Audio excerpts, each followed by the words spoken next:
So we're in this world where it feels like anyone can spin up an online community, right? But what's the secret sauce? What makes one totally flourish while another just fizzles out? Well, it really boils down to one thing, and that's user experience. So let's dive in and see exactly why. Okay, so with all the new tools out there, spinning up a social network for your specific niche, whether it's for photographers, investors, you name it, it's never been easier. But here's the catch. That ease has created this just massive explosion of competition. So the real challenge isn't about launching anymore. It's about getting people to even show up. And, this is the big one, getting them to stay. So how in the world do you win this crazy battle for their attention? Right, so the whole game is changing. We're moving away from those giant one-size-fits-all platforms. You know, the ones we're all used to from the Web2 era. A lot of people are calling this new phase Web4. And what that means is a world filled with smaller, super-specialized communities built around very specific passions. The whole promise here is more control, better privacy, and just more real interactions. But to actually deliver on that promise, they have to get one thing absolutely perfect right from day one. And that brings us right to our first pillar, trust. I mean, think about it. Before anyone is going to contribute, before they're going to share anything personal, they have to feel safe. And in this new landscape, user experience, or UX, isn't just about making things look pretty. No, it's the actual engine that builds that essential foundation of trust. Now, what I love about this is how it makes trust something you can actually measure. It's not just some fuzzy feeling, right? We're talking about transparent privacy settings that, get this, over 75% of people actually accept on their first visit. That's trust in action. Or being able to find the privacy policy in less than 3 clicks. That's a huge signal that you've got nothing to hide.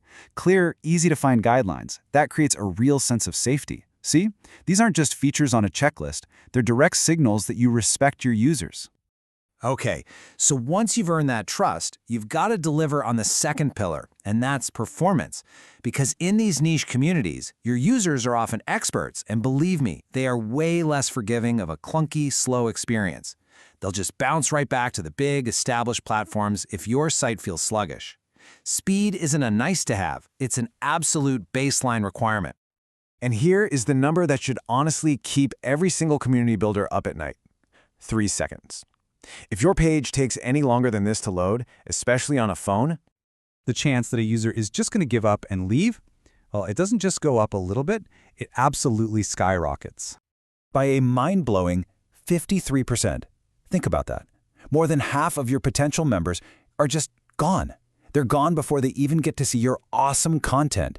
It's such a brutal reminder that you could have the best community on the planet, but if it's slow, no one is going to stick around long enough to find out.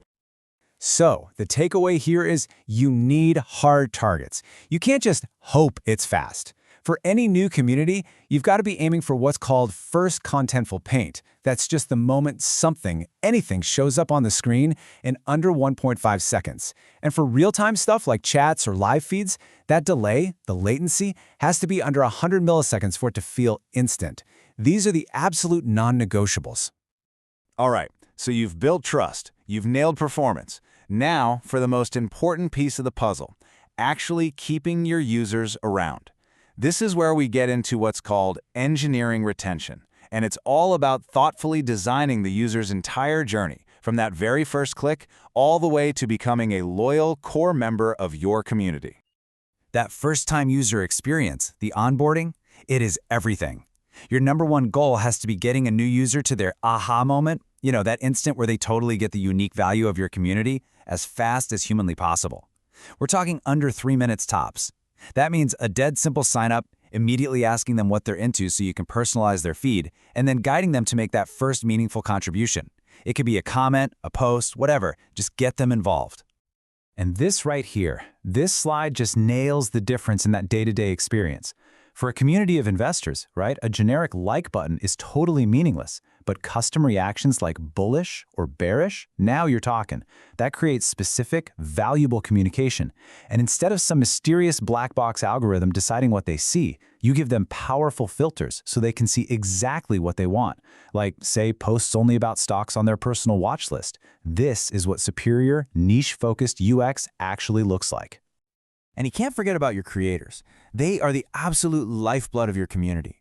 The tools you give them have to be tailored specifically for them. I mean, take a photography community. As this quote points out, seamlessly integrating all that technical camera data, the EXF data, right into the upload tool, that's a total game changer. It's a small detail, but it screams, we get you, we respect your craft. Okay, let's bring it all home. When you combine that foundation of trust, that killer performance, and a deeply tailored engagement loop, well, UX stops being just some feature on a list. It becomes your ultimate competitive edge. It's what makes your community safer, faster, and just plain more relevant than the big guys. And the best part? You can prove it with cold, hard numbers. This table just lays it all out so clearly, doesn't it? The old Web2 way gives you that one-size-fits-all feed, a generic profile, and moderation that feels like it takes forever. The superior Web4 model, the one built on amazing UX, gives you transparent, filterable feeds, modular profiles with badges that actually mean something in that niche, and real-time moderation tools that empower the community itself. This isn't just a little upgrade, folks. It's a fundamentally different and way better approach. So what does success actually look like? What are the metrics we're chasing?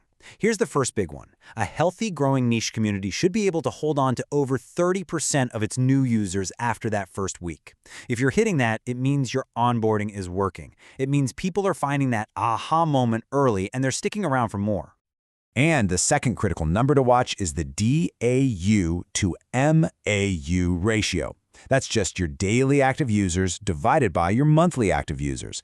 A ratio over 20%, that's the gold standard. It means your members aren't just popping in once a month. No, they're finding real daily value in being there. It is the ultimate proof that your user experience is a massive success. So that really leaves us with one final, crucial question to think about. In this race to build the next great online community, are you treating user experience as just another feature to check off a list, or is it the very foundation of your entire strategy? Because as we've seen today, that choice, well, it makes all the difference in the world. Thanks for tuning in.